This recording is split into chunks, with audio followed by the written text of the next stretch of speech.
ಬಡವರ ಫ್ಯಾಮಿಲಿಯಲ್ಲಿ ಯಾರಿಗಾದ್ರೂ ಒಬ್ಬರಿಗೆ ಕ್ಯಾನ್ಸರ್ ಆದ್ರೂ ಕೂಡ ಟ್ರೀಟ್ಮೆಂಟ್ಗೆ 1 ಕೋಟಿ ತನಕ ಖರ್ಚಾಗುತ್ತೆ.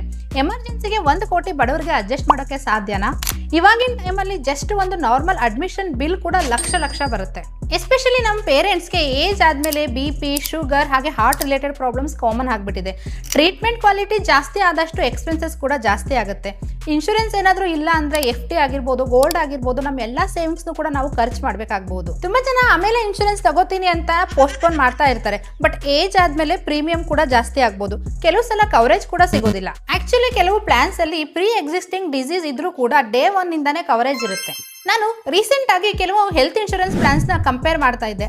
ಆಗ ಪಾಲಿಸಿ ಬಜಾರ್ ಅಲ್ಲಿ ಡಿಫ್ರೆಂಟ್ ಪ್ಲಾನ್ಸ್ ನ ಕಂಪೇರ್ ಮಾಡೋದು ಈಸಿ ಅನ್ಸಿತ್ತು. ಕವರೇಜ್ ಡೀಟೇಲ್ಸ್, ಪ್ರೀಮಿಯಂ, ಕ್ಲೈಮ್ಸ್ ಎಲ್ಲನೂ ಒಂದೇ ಪ್ಲೇಸ್ ಅಲ್ಲಿ ಚೆಕ್ ಮಾಡಬಹುದು. ಹಾಗೆ ಅಡ್ವೈಸರ್ ಸಪೋರ್ಟ್ ಕೂಡ ಸಿಗುತ್ತೆ. ಫಾರಿನ್ ಅಲ್ಲಿರೋರಿಗೆ ಬಿಗ್ಗೆಸ್ಟ್ ಟೆನ್ಷನ್ ಅಂದ್ರೆ ಇಂಡಿಯಾ ಅಲ್ಲಿರೋ ನಮ್ಮ ಪೇರೆಂಟ್ಸ್ಗೆ ಏನಾದರೂ ಎಮರ್ಜೆನ್ಸಿ ಬಂದ್ರೆ ಹೇಗೆ ಮ್ಯಾನೇಜ್ ಮಾಡೋದು. ಪೇಪರ್ ವರ್ಕ್ ಆಗಿರ್ಬೋದು, ಕ್ಲೈಮ್ ಆಗಿರ್ಬೋದು, ಹಾಗೆ ಕೋಆರ್ಡಿನೇಷನ್ ಆಗಿರ್ಬೋದು, ಇವೆಲ್ಲ ರಿಮೋಟ್ ಕಂಟ್ರೋಲ್ ಅಲ್ಲಿ ಮ್ಯಾನೇಜ್ ಮಾಡೋದು ಅಷ್ಟು ಈಸಿ ಅಲ್ಲ. ಅಂತ ಸಿಚುವೇಶನ್ ಅಲ್ಲಿ ನಿಮಗೆ ಟ್ರಸ್ಟೆಡ್ ಸಪೋರ್ಟ್ ಸಿಸ್ಟಮ್ ತುಂಬಾನೇ ಇಂಪಾರ್ಟೆಂಟ್. ಆ ಟ್ರಸ್ಟೆಡ್ ಸಪೋರ್ಟ್ ನ ಪಾಲಿಸಿ ಬಜಾರ್ ಅವರು ಕೊಡ್ತಾರೆ. ಇನ್ಶೂರೆನ್ಸ್ ಅನ್ನೋದು ಒಂದು ಎಕ್ಸ್ಟ್ರಾ ಎಕ್ಸ್ಪೆನ್ಸಸ್ ಅಲ್ಲ, ಅದು ಒಂದು ಸೇಫ್ ಇನ್ವೆಸ್ಟ್ಮೆಂಟ್.